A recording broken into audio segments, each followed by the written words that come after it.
Yan ang good news. Ay, talaga namang world class kung ituring ang mga Pilipinong mga nurse. Mga Pilipinang mga nurse.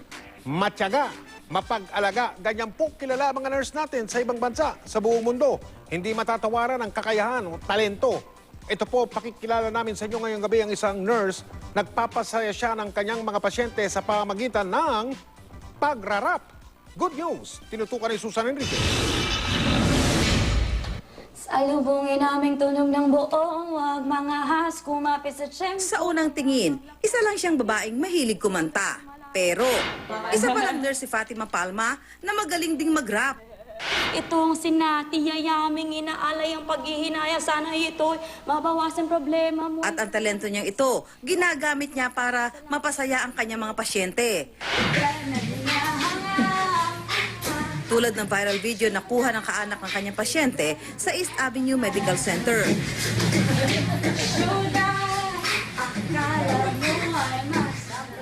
Beatbox na nakadilaw.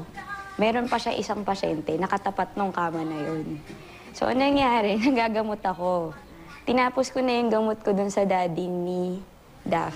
Sabi ko, kuya, pasali naman. Sabi niya, oh, sige, magra-rap daw. Tapos nagtatawanan sila kasi parang nurse. 5 taon na siyang nurse at aminado siyang hindi madali ang kanilang trabaho. Minsan, umaabot ako sa punto na kakausapin ko sila.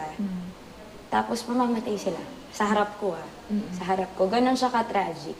Kaya ako nag-rap kasi parang ang lungkot eh. Kung malulungkot ako, mas malulungkot sila. Sumayaw, ito ng pagkakataon. Huwag kang tama rin kung nais mo na rin bumangon.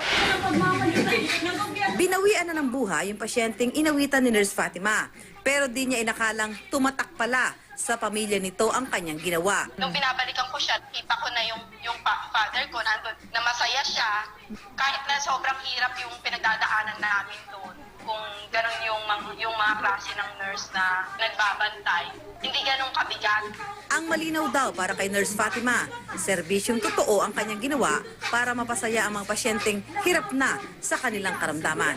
Ewan, kaligayahan ko yun eh. Kaligayahan ko yun na gawin yun. Tingin ko kasi pag ginawa ko yun, magiging maligaya rin yung pasyente ko. Susan Enriquez, nakatutok, 24 oras.